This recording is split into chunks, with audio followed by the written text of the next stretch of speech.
alijachoka. Kwa hiyo usichoke kwamba tunakuuzi, ni habari za uzima. Neno la Mungu ni uhai, tena ni uzima. Maneno yote ya wanadamu huwa yanapita. Hebu nisomee bila kuchelewesha. Leo tuna wahubiri wengi sana wamewatembelea. Kwa hiyo hebu nisomee Marko sura ya 10 mstari wa 47 mpaka 51. Marko sura ya 10 mstari ule wa 47 mpaka 51. Naomba unisome hapo. Anasema ndio aliposikia ya kwamba ndio Yesu Mnazareti, alianza kupaza sauti yake na kusema, Mwana wa Daudi, Yesu unirehemu. Ndio. Na wengi wakamkemea ili anyamaze, lakini alizidi kupaza sauti. Naona hapo imekatika, msomaji, naomba urudie kidogo. Naye aliposikia ya kwamba ni Yesu Mnazareti, alianza kupaza sauti yake na kusema, Mwana wa Daudi, Yesu unirehemu. Ndio. Na wengi wakamkemea ili anyamaze. Ndio. Lakini alizidi kupaza sauti, ndio, Mwana wa Daudi unirehemu. Ndio. Yesu akasimama akasema, mwiteni. Wakamwita yule kipofu, wakamwambia, jipe moyo, inuka, anakuita. Akatupa vazi lake, akaruka, akamwendea Yesu. Yesu akamjibu akamwambia, wataka nikufanyie nini? Ndio. Yule kipofu akamwambia, Mwalimu wangu, nataka nipate kuona tena. Amen. Bartimayo alizaliwa kutoka kipofu. Kuna miujiza minne ambayo hata shetani huwa anaiogopa. Muujiza wa kwanza ni kumkirimia mtu aliyezaliwa kipofu kupewa macho tena.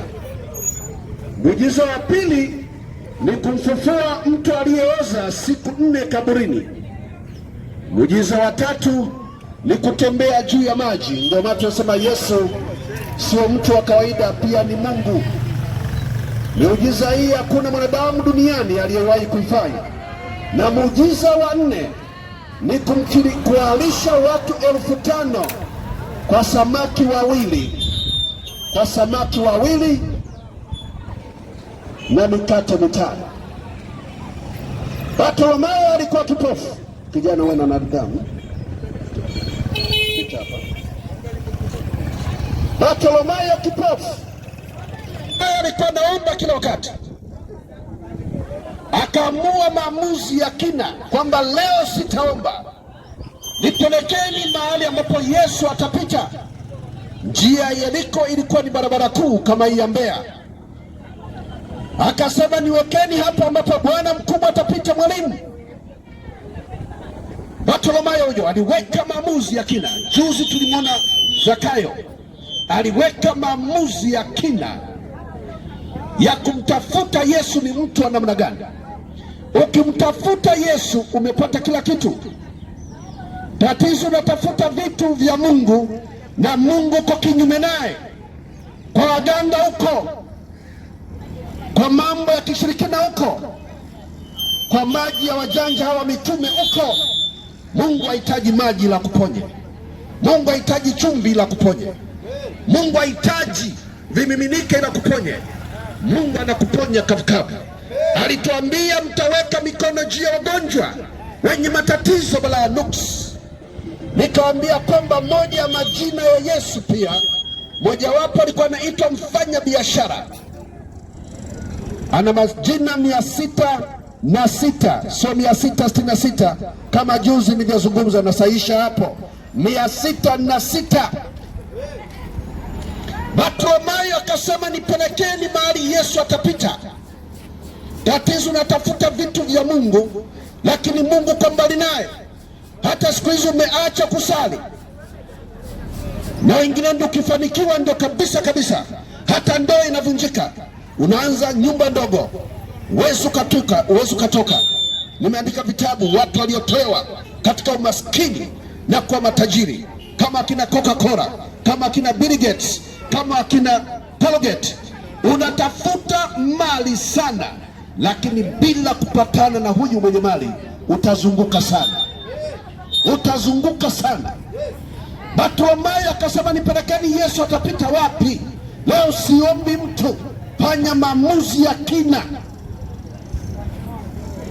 Watu wanang'ang'ana na dini, watu wanang'ang'ana na imani ambazo hazina maana. Lazima ujiulize imani inayokupeleka hii uliyoshikamana nayo, na imani yoyote ambayo itoi mapepo wala majini, hiyo sio imani. Maana Yesu ni kufungua watu waliofungwa na mizigo, balaa, mikosi na nuksi. Bartimayo akasema nipelekeni, Yesu atapita wapi? Akaanza kupiga kelele. Wambea wakamkemea wakasema, achana na mzee, achana na Yesu, usimpigie kelele. Na Yesu alimpita makusudi ila aone moyo wa Bartimayo kama atanyamaza kupiga kelele. Bartimayo aliendelea kupiga kelele, kupiga kelele. Biblia inasema alipoendelea kupiga kelele sana, Yesu akasema mwiteni. Yesu alijua Bartimayo ananihitaji leo, na kama utamhitaji Yesu leo, atapita hapo hapo kwenye biashara yako, kwenye mambo yako, kwenye biashara yako, kwenye magonjwa, mikosi, balaa, nuksi. Unaweka hela unakuta zimepotea, unatafuta unakuta zimekwisha, unachezewa. Leo hii mwamini huyu mganga wa waganga, dokta wa madokta, yeye ana majina mengi sana, yeye ni mkulima mzuri sana. Yesu ni muumba badili, Yesu ni mfanya biashara, Yesu ni mponaji, Yesu ni Bwana wa amani. Bartimayo akazidi kupaza sauti, Yesu mwana wa Mungu nisaidie. Nakwambia hivi, ukiweka dini pembeni, ukasema watumishi wa Mungu ali hai, naombeni sasa mniunganishe, maana wenda silali usingizi, wenda unachezewa na wachawi na wanga na washirikina. Uko wako una mikosi, watoto wako mikosi, balaa, ndoa. Lakini Yesu yuko hapa leo kwa ajili ya kupatanisha yeye na vitu unavyovitafuta na amani unayoitafuta. Ukimpata Yesu ni zaidi ya waganga wote, yeye anajua kila kitu. Hata kama mnamwogopa shetani, huyu Mungu aliyemuumba shetani na alianza kuwa malaika, akawa na kiburi kama watu ambao sasa hivi wana viburi vya dini. Hata ukimwambia yeye ni dini tu, ni dini tu. Tunachotafuta ni imani ya kweli inaweza kukutoa katika maangamizi. Bartimayo alipoweka dhamira ya kumtafuta Yesu, Yesu akasema mwiteni. Na Yesu alijua leo Bartimayo aliweka maamuzi ya kina ya kunitafuta mimi. Na ukiweka kwa dhati kumtafuta Yesu ataonekana. Utalala usingizi. Tumeingia nyumba za watu ambazo hawalali usingizi. Majini yanasumbua kila siku, wachawi wanasumbua kila siku. Nakwambia leo hii kama mtasema watumishi wa Mungu twendeni, kama nyumba moja kule Eden, mzee wamemchezea, waganga 5, wachawi 5, amekimbia mpaka ameacha migobi yake. Tukasema huu ni mchezo rahisi kwa Yesu. Tukaenda tukafanya maombi mpaka leo ile hali ya kuchanganyikiwa imemtoka. Nakwambia kwamba unachezewa nyumba yako, mume wako anachezewa, mke wako anachezewa, watoto wako wanakuchezewa. Leo weka maamuzi ya kina, mtafute Yesu kama Bartimayo alivyomtafuta kipofu. Yesu akasema najua unamtafuta, hebu njoo mteni, unataka nikufanyie nini? Na Yesu leo anakwambia hivi, unataka akufanyie nini? Unataka akufanyie nini? Unataka akufanyie nini? Hebu basi nimkaribishe mtumishi mwingine wa Mungu, Michael George, aweze kuzungumza na wewe. Amen. Kabla tujaenda kufanya maombi. Karibu sana mtumishi. Kwenye kitabu cha Ufunuo sura ya 3 mstari wa mtu akisikia sauti yangu na kufungua mlango wake, nitaingia kwake, nami nitakula pamoja naye na yeye pamoja nami. Na mtume amekwisha kusikia kwamba Yesu ni mponyaji. Neno la Mungu limetubiria hapa ya kwamba Yesu anaweza kufanya mambo ambayo kwa akili zetu hayawezekani. Kwa akili ya kawaida wote tunafahamu ya kwamba uchawi haupigani kwa njia ya kawaida, wala uchawi haushindaniwi kwa mikono hii ya kawaida, wala uchawi haupigani katika namna hii ya macho ya kibinadamu. Lakini yuko mwanaume Yesu peke yake ndiye anayeweza kupigana na vile ambavyo kwa akili ya kawaida haviwezekani. Leo na Mungu ninasema ya kwamba tazama, nasimama mlangoni nabisha. Ninabisha, yule atakayesikia sauti yangu, atakayenikaribisha, yule ambaye atakuwa tayari kusema ya kwamba niko tayari kupokea kile ambacho mimi mnaniambia. Haya tunayosema sio maneno yetu, haya tunayoyasema ni maneno ya Yesu mwenyewe, na ya kwamba uponyaji unatoka kwake, na ya kwamba uzima una yeye. Kila kitu kina yeye peke yake. Acha kujiuliza, acha kuwa mtu kusitasita kujiuliza kwamba itawezekanaje, au kujiuliza kwamba hili jambo litakuwaje. Inawezekana kwa yeye aminie. Ukiamini yote yanawezekana. Ukiamini kubarikiwa inawezekana. Ukiamini kuponya inawezekana. Ukiamini kuinuliwa inawezekana. Ukiamini kufunguliwa inawezekana.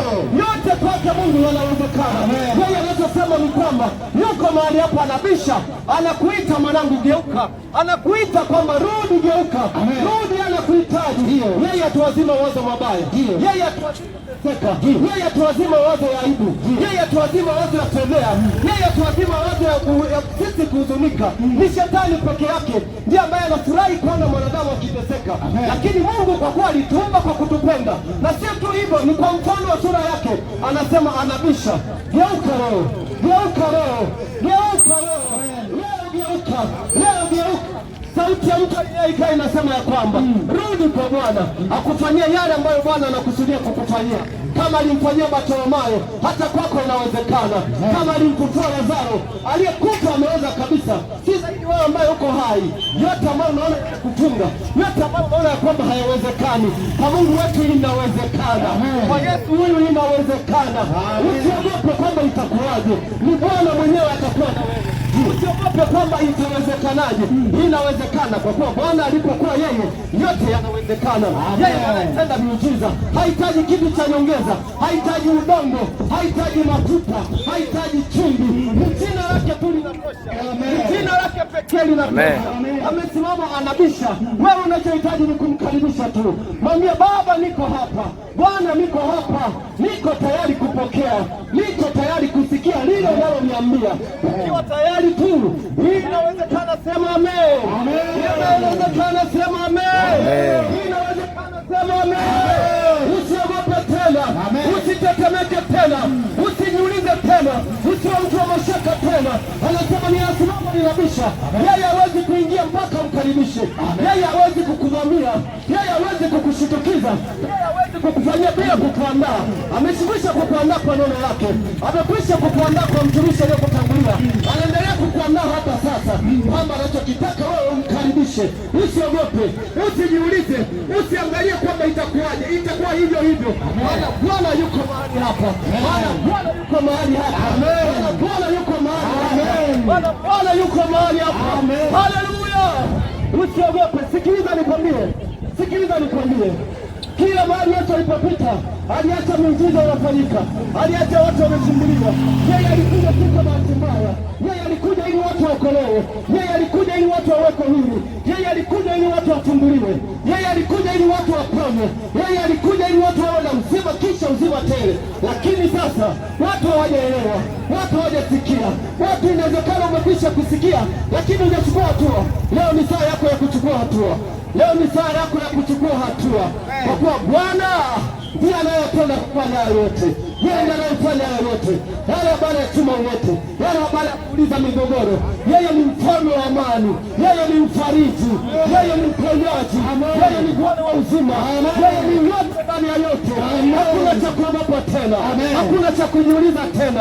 Yeye anachokitaka ukubali, bali niko hapa Bwana, niko hapa Bwana. Ukiwa tayari, yeye yuko tayari kufanya.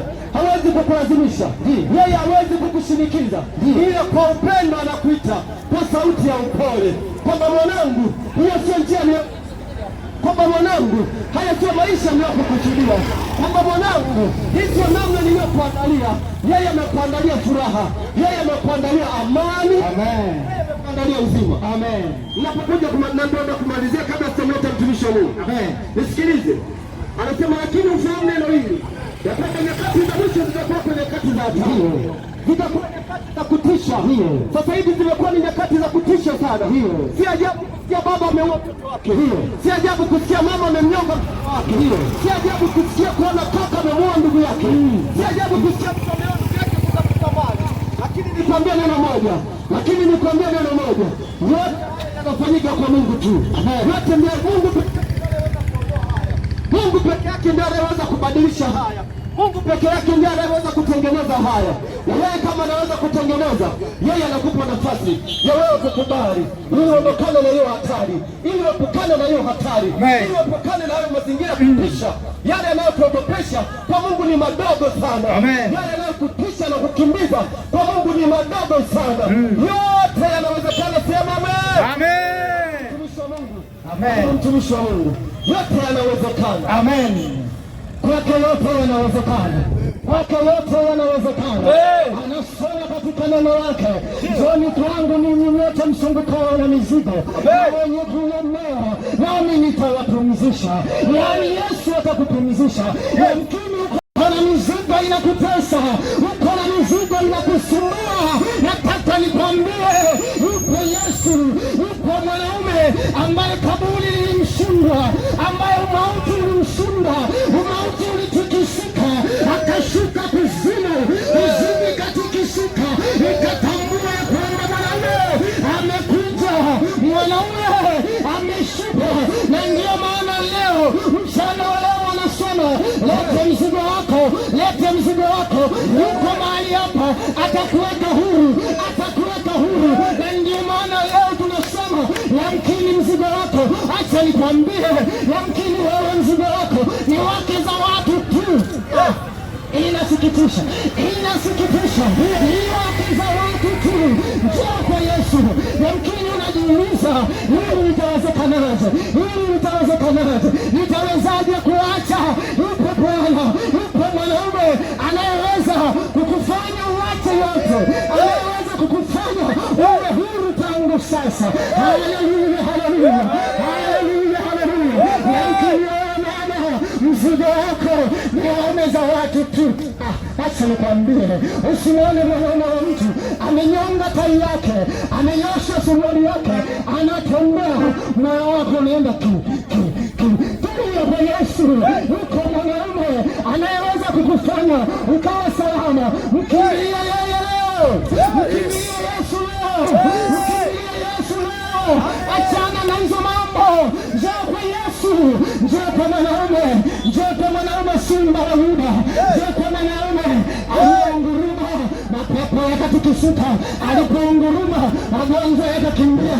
Alipounguruma, kila kitu kikatawanyika, kila cha shetani kikatawanyika. Ndio maana mchana wa leo tumekuletea habari njema. Njoo mpokee Yesu. Njoo mpokee Yesu. Haleluya, haleluya, haleluya, haleluya, haleluya. Watu wanaipoteza kubwa. Ninataka kuambia, ninataka kuhakikishia, wote tulitoka huko. Kuna watu walikuwa ni walevi, kuna watu walikuwa ni wachawi walioshindikana, lakini walipomkabidhi Bwana maisha yao, walipomkabidhi Bwana njia zao, mambo yao yakanyooka, wako safi, wako huru. Na ndio maana nakutangazia mchana wa leo, njoo kwa Yesu akuweke huru, njoo kwa Yesu akuweke huru, njoo kwa Yesu akuweke huru. Hiyo shida yako nakwambia itakoma. Usiniulize itakomaje. Yesu mwenyewe anajua ataikomeshaje, wala si mimi. Yule Yesu anajua ataikomeshaje. Njoo kwa Yesu mchana wa leo, njoo kwa Yesu mchana wa leo, njoo kwa Yesu mchana wa leo. Si ajabu mtu na mzigo, hata ujitambui mzigo wako wewe, hata watoto wako unawatamani. Si mzigo huo? Kwani sio mzigo huo? Baba unatamani mtoto wako, sio mzigo huo? Huo sio mzigo. Njoo kwa Yesu akuweke huru, njoo kwa Yesu akufungue, njoo kwa Yesu akufungue. Haleluya, haleluya, haleluya. Watu wa soko kuu, njooni kwa Yesu, njooni kwa Yesu, ni kuzuri. Njoo kwa Yesu, ni kuzuri. Kila mizigo yako Bwana akuokoe, Bwana akuokoe katika jina la Yesu. Bwana akuokoe.